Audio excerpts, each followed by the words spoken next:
മരണത്തെ ജയിച്ചുയർത്തെഴുന്നേറ്റ് ഇന്നും ജീവിക്കുന്ന ഒരുവനുണ്ടെങ്കിൽ അത് ഞാൻ പ്രസംഗിക്കുന്ന കർത്താവായിരിക്കുന്ന യേശു ക്രിസ്തുവാണ്. അതുകൊണ്ട് ഈ ദേശനിവാസികളോട്, ഈ ശബ്ദസീമയിൽ ഞങ്ങൾ കേൾക്കുന്ന ദേശനിവാസികളോട് ഞങ്ങൾ കുറക്കെ പ്രഖ്യാപിക്കുവാനൊന്നുണ്ട്. അത് മറ്റൊന്നുമല്ല, തിരുവനന്തപുരത്ത് ഇങ്ങനെ വിളിച്ചു പറയുന്നു, മറ്റൊരുത്തരും രക്ഷയില്ല, രക്ഷിക്കപ്പെടുവാൻ ആകാശത്തിന്റെ കീഴിൽ മനുഷ്യരുടെ ഇടയിൽ നൽകപ്പെട്ട വേറെ ഒരു നാമവുമില്ല. യേശു എന്ന ഏകനാമമാണ് മനുഷ്യന്റെ വീണ്ടെടുപ്പിന് നിദാനമായിരിക്കുന്നത്. ഞങ്ങളെ കേൾക്കുന്ന പ്രിയമുള്ളവരെ, കുടുംബത്തിൽ സന്തോഷമില്ലായിരിക്കാം, സമാധാനമില്ലായിരിക്കാം, നിരാശയിലായിരിക്കാം, കടപ്പാടത്തിലായിരിക്കാം, സാമ്പത്തിക തകർച്ചയിലൂടെ ആയിരിക്കാം ജീവിതം മുൻപോട്ട് നയിച്ചു കൊണ്ടുപോകുന്നത്. എന്നാൽ മനുഷ്യകുലത്തിന്റെ സമാധാനത്തിന്റെ പ്രഭു, ലോകത്തിന്റെ രക്ഷിതാവ് വിളിച്ചു പറയുന്നു, ലോകം തരാത്ത ഒരു നിത്യമായ സമാധാനം ഞാൻ നിങ്ങൾക്ക് തരാം. ദൈവം ഒരു സമാധാനം നിങ്ങൾക്ക് തരുമ്പോൾ ആർക്കും അതിനെ എടുത്തു കളയുവാൻ കഴിയത്തില്ല. ഇന്ന് ഉലകത്തിലേക്ക് നോക്കിക്കേ, എത്രയോ മഹാരഥന്മാർ സമാധാനമില്ലാത്തവരായി ഉറക്കമില്ലാത്ത രാത്രികളിൽ ജീവിതം കഴിച്ചുകൂട്ടിയവർ, പ്രാണനെ വെടിഞ്ഞവർ ജീവിതത്തിൽ നിന്ന് മാറ്റപ്പെടുമ്പോൾ ഞങ്ങൾക്ക് വിളിച്ചു പറയുവാൻ ഒന്നുണ്ട്, അത് സമാധാനപ്രിയനായ യേശുവാണ്. ലോകം തരാത്ത സമാധാനം നിങ്ങൾക്ക് തരുന്നു എന്ന് പ്രഖ്യാപിക്കപ്പെട്ട ഒരുവനുണ്ടെങ്കിൽ അത് കർത്താവായിരിക്കുന്ന യേശു ക്രിസ്തുവാണ്. യേശു ക്രിസ്തു അതെ ലോകത്തിന്റെ രക്ഷിതാവാണ്. ഞാനിവിടെ പ്രസംഗിക്കുന്നത് ഒരു ക്രിസ്ത്യാനിയുടെ ക്രിസ്തുവിനെ പറ്റിയല്ല, മറിച്ച് തിരുവെടുത്ത് പ്രഖ്യാപിക്കുന്നത് ഇങ്ങനെയാണ്. അതെ, അവനെ കൈക്കൊണ്ട് അവന്റെ നാമത്തിൽ വിശ്വസിക്കുന്ന ഏവർക്കും അവൻ ദൈവമക്കളാകുവാൻ അധികാരം കൊടുത്തു. അവനെ പണ്ഡിതനെന്നോ പാമരനെന്നോ ഇല്ല, കുചേലനെന്നോ കുബേരനെന്നോ ഇല്ല, കറുത്തവനെന്നോ വെളുത്തവനെന്നോ ഇല്ല, ആണെന്നോ പെണ്ണെന്നോ ഇല്ല, ജാതി വർഗ വർണ്ണ വ്യത്യാസങ്ങൾ കൂടാതെ, ലിംഗ വ്യത്യാസങ്ങൾ കൂടാതെ, മാനവ കുലത്തിന്റെ പാപത്തിന്റെ വിമോചനത്തിനു വേണ്ടി, നിനക്ക് വേണ്ടി, നിന്റെ കുടുംബത്തിനു വേണ്ടി, കുഞ്ഞുങ്ങൾക്ക് വേണ്ടി ഇന്നേക്ക് 2026 വർഷങ്ങൾക്കപ്പുറത്ത് കാൽവരിയുടെ കുലത്തലങ്ങളിൽ കുന്നിൽ 2 കള്ളന്മാരുടെ നടുവിൽ കാലിലും ബാലുകൾക്ക് വേണ്ടി തന്നെ കാൽക്കരങ്ങൾ ഏൽപ്പിച്ചു കൊടുത്ത് അതേ സകലതും നിവർത്തിയായി എന്ന് പ്രഖ്യാപിക്കപ്പെട്ട ക്രൂശിന്റെ ആറ്റവാക്യങ്ങളാണ് സകലതും നിവർത്തിയായി എന്ന് പറഞ്ഞാൽ മനുഷ്യന്റെ വീണ്ടെടുപ്പിന് പിതാവായ ദൈവമെന്നെ ഏൽപ്പിച്ച ഉത്തരവാദിത്വം പൂർണ്ണമായും നിവർത്തിയായി എന്ന് പ്രഖ്യാപിക്കപ്പെട്ട യേശു ക്രിസ്തുവിന്റെ സന്ദേശം. അതുകൊണ്ട് തന്നെയാണ് ഞങ്ങൾ വിളിച്ചു പറയുന്നത്, ഇപ്പോഴാകുന്നു രക്ഷാ ദിവസം, ഇപ്പോഴാകുന്നു സുപ്രസാദകാലം. ഇനി സമയമില്ല, കാലമില്ല. ഇങ്ങനെ തെരുവോരങ്ങളിൽ ഇങ്ങനെയുള്ള ഉച്ചഭാഷയിലൂടെ ശബ്ദം കേൾക്കുവാനില്ലാത്ത ഒരു ഇരുണ്ട കാലഘട്ടം മനുഷ്യരെ കടന്നു വിളിക്കുന്നതിന് മുമ്പ് യേശുവിനെ രക്ഷിതാവും കർത്താവായി സ്വീകരിക്കുവാൻ ഒരു സന്ദേശം ഈ സമയം ഈ ദേശത്തോട് ഞങ്ങൾ വിളിച്ചു പറയുകയാണ്. പ്രിയമുള്ളവരെ, കർത്താവ് ഇങ്ങനെ വിളിച്ചു പറയുന്നു, ഞാൻ തന്നെ വഴിയും സത്യവും ജീവനും, ഞാൻ മുഖാന്തരമല്ലാതെ ആരും പിതാവിന്റെ അടുക്കലെത്തുകയില്ല. അല്പസുഖത്തിനു വേണ്ടി, സന്തോഷത്തിനു വേണ്ടി, ഒരു നല്ല അനുഭവത്തിനു വേണ്ടി, കുടുംബത്തിൽ നല്ലൊരു സന്തോഷം ഉണ്ടാകേണ്ടതിനു വേണ്ടി നേർച്ചകളും കാഴ്ചകളും തീർത്ഥാടനങ്ങളും പദയാത്രകളും കർമ്മമാർഗങ്ങളും നടത്തുന്നവരെ അതൊന്നും നിന്നെ സന്തോഷത്തിലേക്ക് എത്തിക്കാതെ നിരാശയിലേക്ക് നിന്നെ പറഞ്ഞയക്കുമ്പോൾ, നിരാശയിൽ നിന്ന് നിന്നെ പ്രത്യാശയിലേക്ക് നയിക്കുന്ന ഒരു മാർഗമുണ്ടെങ്കിൽ, ഒരു സന്ദേശമുണ്ടെങ്കിൽ, ഒരു സുവാർത്തയുണ്ടെങ്കിൽ അത് മറ്റൊന്നുമല്ല, അത് സുവിശേഷത്തിന്റെ സുവാർത്തയാണ്, സുവിശേഷത്തിന്റെ വക്താവായ യേശു ക്രിസ്തുവാണ്. അതുകൊണ്ട് ഞങ്ങൾ വിളിച്ചു പറയുന്നത്, ഇതാകുന്നു രക്ഷാ ദിവസം, ഇതാകുന്നു സുപ്രസാദകാലം. യേശു ജീവിതം അർപ്പിക്കുവാൻ ഈ സന്ദേശത്തിലൂടെ ഞങ്ങൾ നിങ്ങളോട് ആഹ്വാനം ചെയ്യുകയാണ്. യേശു ഒരു മതസ്ഥാപകനല്ല, യേശു ഒരു മാർഗമായിരുന്നു, വഴിയായിരുന്നു.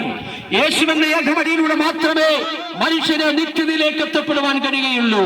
പ്രിയമുള്ളവരെ, ഒരുപക്ഷെ നമ്മൾ വിചാരിക്കും ഈ ലോകത്തിലെ ജീവിതമാണ് സുഖം, ഇവിടുത്തെ ജീവിതമാണ് സന്തോഷകരമായ ജീവിതം, ഇവിടെ ജീവിച്ചെങ്ങനെയെങ്കിലും മരിച്ച് ഇവിടം കൊണ്ടെല്ലാം തീർന്നെന്ന് ചിന്തിക്കുന്നെങ്കിൽ നിങ്ങളുടെ ചിന്ത വെറും മിഥ്യയാണെന്നുള്ള കാര്യം തിരിച്ചറിയുക. കാരണം വിശുദ്ധ ബൈബിൾ പറയുന്നു, മരണത്തിനപ്പുറത്ത് മനുഷ്യനൊരു മരണാനന്തര ജീവിതമുണ്ട്. മറ്റു മതങ്ങൾ പറയുന്നത് പോലെ മനുഷ്യൻ മരിച്ചാൽ അടുത്ത യുഗത്തിൽ ഏതെങ്കിലും ഒരു പക്ഷിയായോ ഇടജാതിയായോ നാൽക്കാലിയായിട്ടല്ല ഉദയം ചെയ്യുന്നത്. മനുഷ്യൻ മരിച്ചാൽ വിശുദ്ധ തിരുവെഴുത്ത് പറയുന്നു, അതെ, കർത്താവ് തൻ ഗംഭീര നാദത്തോടും പ്രധാന ദൂതന്റെ ശബ്ദത്തോടും ദൈവത്തിന്റെ കാഹളത്തോടും മധ്യാകാശത്തിങ്കൽ കടന്നു വരുമ്പോൾ മനുഷ്യന്റെ മൺമയമായ ശരീരം മണ്ണിൽ കളഞ്ഞിട്ട് വിൺമയമായ ശരീരത്തോടെ പ്രാണപ്രിയനായ യേശുവിനെ എതിരേൽപ്പിക്കാൻ കേൾക്കുന്ന ഒരു സുദിനമുണ്ടെന്ന് വിശുദ്ധ തിരുവെഴുത്ത് പറയുന്നു. അതുകൊണ്ട് തന്നെയാണ് ഞങ്ങൾ പറഞ്ഞത്, പ്രിയമുള്ളവരെ, ലോക സ്ഥാപനത്തിനു മുമ്പ് അറക്കപ്പെട്ട ഒരു കുഞ്ഞാണ്. അത് മറ്റാരുമല്ല, കർത്താവായിരിക്കുന്ന യേശുക്രിസ്തുവാണ്. യേശുക്രിസ്തു നിങ്ങളെ അന്ധകാരത്തിൽ നിന്ന് അത്ഭുത പ്രകാശത്തിലേക്ക് നിങ്ങളെ നയിക്കുവാൻ കഴിവുള്ള പ്രാപ്തിയുള്ള ഒരുവനാണ്. അവൻ ഇന്നും ജീവിക്കുന്ന ദൈവമാണ്. ഉലക മഹാന്മാരുടെ കല്ലറകൾ അടഞ്ഞു കിടക്കുമ്പോൾ യേശുവിന്റെ കല്ലറ തുറന്നു കിടക്കുന്നു. അത് വിളിച്ചു പറയുന്നു, അവൻ ഇവിടെ ഇല്ല, അവൻ ഉയർത്തെഴുന്നേറ്റിരിക്കുന്നു. ഈ സമയത്ത് ഈ സന്ദേശം ഈ ദേശത്ത് കൈമാറുന്നതിന് പിന്നിൽ ഞങ്ങളെ പ്രേരിപ്പിച്ച കാര്യം എന്താണെന്നറിയാമോ? സകലരും മരിച്ച താരടി മണ്ണിൽ നീറിയൊടുങ്ങുമ്പോൾ മരണത്തെ ജയിച്ചുയർത്തെഴുന്നേറ്റ് ഇന്നും ജീവിക്കുന്ന ഒരുവരുണ്ടെങ്കിൽ അത് കർത്താവായിരിക്കുന്ന യേശുക്രിസ്തു മാത്രമേ ഉള്ളെന്നുള്ള ഒരു സത്യം നമ്മൾ തിരിച്ചറിയണം. എത്രയോ ശ്രേഷ്ഠന്മാരായ ആളുകൾ ഉണ്ടായിരുന്നു. നാം മാനിക്കപ്പെടുന്ന, ബഹുമാനിക്കപ്പെടുന്ന, ആദരിക്കപ്പെടുന്ന നമ്മുടെ രാഷ്ട്രപിതാവടക്കം നമ്മുടെ രാജ്യത്തിന് വേണ്ടി ധീരധീരമായി ഘോരഘോരമായി പ്രസംഗിക്കുകയും യുദ്ധം ചെയ്ത ശക്തന്മാരായ അനേക ആളുകൾ ഉണ്ടായിരുന്നു. ഉരുക്കുവല്ലി കൊണ്ടുള്ള കക്ഷവച്ച അനേക വീരശൂര പരാക്രമികൾ ഉണ്ടായിരുന്നു. അവരെല്ലാം ഈ ആറടി മണ്ണിൽ നീറിയൊടുങ്ങുമ്പോൾ മരണത്തെ ജയിച്ചിന്നും ജീവിക്കുന്ന ഒരുവരുണ്ടെങ്കിൽ ഇന്ന് പകൽക്കാലം അത് ഞാൻ പ്രസംഗിക്കുന്ന കർത്താവായിരിക്കുന്ന യേശുക്രിസ്തുവാണ്. അതുകൊണ്ട് തന്നെ വിളിച്ചു പറയട്ടെ, ഇതാകുന്നു രക്ഷാ ദിവസം, ഇതാകുന്നു സുപ്രസാദ കാലം. എന്നെ കേൾക്കുന്ന പ്രിയമുള്ളവരെ, ഒരുപക്ഷെ നിങ്ങൾക്ക് പാർക്കാൻ നല്ല വീടുണ്ടായിരിക്കാം, സഞ്ചരിക്കുവാൻ നല്ല വാഹനം ഉണ്ടായിരിക്കാം, ആവശ്യത്തിലധികമായി സാമ്പത്തികം ഉണ്ടായിരിക്കാം. എന്നാൽ ഒരു കാര്യം ഇവിടെ പ്രസക്തമാണ്. ഇന്ന് നീ മരിച്ചാൽ നിന്റെ നിത്യത എവിടെ? ഇന്ന് നീ മരിച്ചാൽ നിന്റെ നിത്യത എവിടെ? മരണം കൊണ്ട് നിന്റെ ജീവിതം തീർന്നു പോകുമോ? പണമുണ്ടെങ്കിൽ അതുകൊണ്ട് നിനക്കൊരു നിത്യത ഉണ്ടാകുമോ? മനുഷ്യ, നിന്റെ മൂക്കിൽ നിന്ന് പുറത്തേക്ക് വിട്ട ശ്വാസം അകത്തേക്ക് വലിക്കാൻ പറ്റുന്നില്ലെങ്കിൽ നീ ആറടി മണ്ണിൽ നീറിയൊടുങ്ങുന്ന ഒരു ഭൗതികമായ ശരീരമാണ്. ഇപ്പോൾ നിനക്ക് സൗന്ദര്യമുണ്ട്, ഇപ്പോൾ നിനക്ക് ആരോഗ്യമുണ്ട്, ഇപ്പോൾ നിനക്ക് പണമുണ്ട്, ഇപ്പോൾ ഒന്നിനും കുറവില്ല. പക്ഷെ നിന്റെ ശരീരം അണിയുന്നൊരു സമയം വരുന്നു, ചീഞ്ഞു നാറുന്നൊരു സമയം വരുന്നു, പുഴുവരിക്കുന്നൊരു സമയം വരുന്നു. അതിനു മുമ്പ് നിന്റെ രക്ഷകരെ കണ്ടെത്തിയാൽ നിനക്കൊരു നിത്യത ഉറപ്പാണ്. ഇന്ന് ഞങ്ങൾ ഈ സമയത്ത് ദേശനിവാസികളെ ഞങ്ങൾ വിളിച്ചു പറയട്ടെ, ഈ സന്ദേശം കേൾക്കുമ്പോൾ ഒരുപക്ഷെ ഒരു രോഗിയായിട്ടായിരിക്കാം നീ ഇത് കേൾക്കുന്നത്. ഒരുപക്ഷെ പല പ്രാവശ്യം നീ ആത്മഹത്യയെ കുറിച്ച് ശ്രമിച്ചിട്ട് അത് ചെയ്യാൻ പറ്റാതെ അത് നീ ആയിരിക്കുന്ന ഒരു വ്യക്തിയായിട്ടായിരിക്കാം ഈ സന്ദേശം കേൾക്കുന്നത്.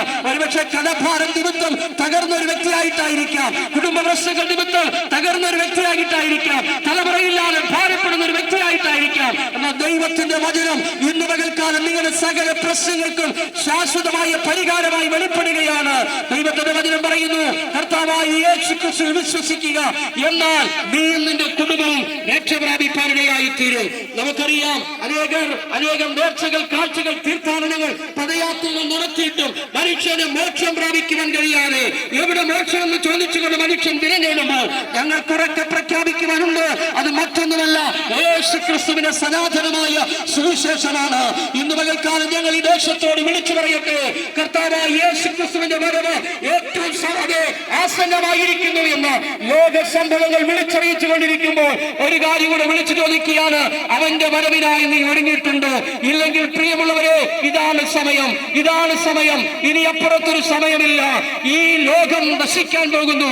ഈ ലോകം കർത്താവിന്റെ ശിക്ഷാവിധിക്ക് കാരണഹേതുവായി തീരാൻ പോകുന്നു. അതിനു മുമ്പ് തന്നെ രക്ഷകനും കർത്താവായിരിക്കുന്ന യേശുവിന് ഹൃദയം കൊടുത്തുകൊണ്ട് ഒരു വിശ്വാസ ജീവിതത്തിൽ മുന്നേറുവാനുള്ള സന്ദേശം ഇന്ന് പകൽക്കാലം ഈ ദേശത്തോട് ഞങ്ങൾ അറിയിക്കുകയാണ്. അതുകൊണ്ട് കർത്താവായ യേശുക്രിസ്തുവിൽ വിശ്വസിക്കൂ, നിത്യജീവനെ പ്രാപിക്കുവാൻ ഈ ദേശത്തോട് ഞങ്ങൾ അറിയിച്ചുകൊണ്ട് ഞങ്ങളുടെ വാക്കുകൾക്ക് ഇവിടെ വിരാമം കുറിക്കുന്നു. ദൈവമായ കർത്താവ് നമ്മെ സഹായിക്കുമാറാകട്ടെ. അതുകൊണ്ട് ഞങ്ങൾ വിളിച്ചു പറയട്ടെ, യേശുക്രിസ്തു നിങ്ങളുടെ സകല പ്രശ്നങ്ങൾക്കും ശാശ്വതമായ പരിഹാരമാണ്. ഈ സന്ദേശം കേട്ട ആരെങ്കിലും ജീവിതത്തിൽ നിരാശ അനുഭവിക്കുന്നവരുണ്ടെങ്കിൽ, സാമ്പത്തിക തകർച്ചയിലൂടെ, കടഭാരങ്ങളിലൂടെ, വേദനയിലൂടെ ഒക്കെ ജീവിതം നയിക്കുന്നവരുണ്ടെങ്കിൽ ഞങ്ങൾ വിളിച്ചു പറയട്ടെ, യേശുക്രിസ്തു നിങ്ങളെ വിടുവിക്കുവാൻ മതിയായവരാണ്. അതുകൊണ്ട് കർത്താവിൽ നിങ്ങളുടെ ജീവിതം സമർപ്പിച്ച് ഒരു പ്രത്യാശയുടെ അനുഭവത്തിലേക്ക് മുൻപോട്ട് ചുവടുവെക്കുക. അനുഭവിക്കുവാൻ സർവകൃപാലുവായ ദൈവം നിങ്ങളെ അതിനായി ഒരുക്കുമാറാകട്ടെ. ഒരു വാക്ക് ഞങ്ങൾ നിങ്ങൾക്ക് വേണ്ടി പ്രാർത്ഥിക്കുവാൻ ആഗ്രഹിക്കുകയാണ്. ഈ സന്ദേശം വീടുകളിലും വീതികളിലും വീടിനെ അകത്തും പുറത്തുമൊക്കെ ഇരുന്ന് ഞങ്ങളെ ശ്രമിച്ച പ്രിയപ്പെട്ടവരോട് നന്ദി രേഖപ്പെടുത്തിക്കൊണ്ട് ഒരു വാക്ക് ഞങ്ങൾ നിങ്ങൾക്ക് വേണ്ടി പ്രാർത്ഥിക്കുന്നു. പരിശുദ്ധനായ ദൈവമേ, സ്വർഗീയ പിതാവേ, അനുഗ്രഹമേറിയ ഈ നല്ല സമയത്തിനായി സ്തോത്രം ചെയ്യുന്നു. ഈ ദേശത്ത് കടന്നു വന്നുകൊണ്ട് അവിടുത്തെ മാറ്റമില്ലാത്ത സന്ദേശം ഈ ദേശത്തോട് വിളംബരം ചെയ്യുവാൻ ദൈവം ഞങ്ങളെ പ്രാപ്തരാക്കിയ ദൈവകൃപയ്ക്കായി സ്തോത്രം ചെയ്യുന്നു. കർത്താവേ, ആരെങ്കിലും നിരാശയിലായിരിക്കുന്നെങ്കിൽ അവർക്ക് പ്രത്യാശ ദൈവം പകരുമാറാകണം. സാമ്പത്തിക തകർച്ചയിൽ കടബാധിതകളായിരിക്കുന്നവരുണ്ടെങ്കിൽ അവരുടെ കടഭാരങ്ങൾ ദൈവം മാറ്റുമാറാകണം. തലമുറകളില്ലാതെ ലോകവൈദ്യന്മാരുടെ മുമ്പിൽ പോയിട്ടും ഇനി അത് ലഭിക്കത്തില്ലെന്ന് വിടുകയെഴുതിയ മണ്ഡലമുണ്ടെങ്കിൽ ഇന്ന് പകൽക്കാലം കർത്താവെ നിന്റെ അത്ഭുതകരമായ കരം തൊട്ട് കർത്താവെ നിർജീവമായ അവസ്ഥയിൽ കർത്താവെ ജീവൻ ഉളവാക്കുവാൻ കഴിവുള്ള ദൈവത്തിന്റെ പ്രവൃത്തി ഇന്ന് പകൽക്കാലം വെളിപ്പെടേണ്ടതിന് ഞങ്ങൾ പ്രാർത്ഥിക്കുന്നു. വിശ്വസിച്ചാൽ ദൈവത്തിന്റെ മഹത്വം കാണും. അത് കാണുവാൻ ദൈവം തന്റെ മക്കളെ സഹായിക്കണമേ. യേശുവിനെ രക്ഷകനും കർത്താവായി സ്വീകരിക്കുവാൻ ആരെങ്കിലും താല്പര്യപ്പെടുന്നവരുണ്ടെങ്കിൽ ദൈവം അതിനുള്ള മുഖാന്തരങ്ങൾ ഒരുക്കിയവരെ അനുഗ്രഹിക്കേണ്ടതിനായി പ്രാർത്ഥിക്കുന്നു. കർത്താവെ, അടിയോടൊപ്പമായിരിക്കുന്ന പ്രിയ കർത്താവിന്റെ ദാസിനെ ദാസിയെ ദൈവ മക്കളെ എല്ലാം ദൈവത്തിന്റെ കരങ്ങളിൽ ഏൽപ്പിച്ച് പ്രാർത്ഥിക്കുന്നു. എല്ലാവരെയും സ്വർഗം അനുഗ്രഹിക്കണം. കേൾവിക്കാരായി കേട്ടുകൊണ്ടിരുന്ന എല്ലാവരെയും അവിടുത്തെ കരങ്ങളിൽ സമ്പൂർണ്ണമായി സമർപ്പിച്ചു പ്രാർത്ഥിക്കുന്നു. ദൈവകരങ്ങളിൽ ഏൽപ്പിക്കുന്നു. പ്രാർത്ഥന കേട്ടതുകൊണ്ട് സ്തോത്രം. യേശുവിന്റെ വിലയേറിയ നാമത്തിൽ തന്നെ ആമേൻ.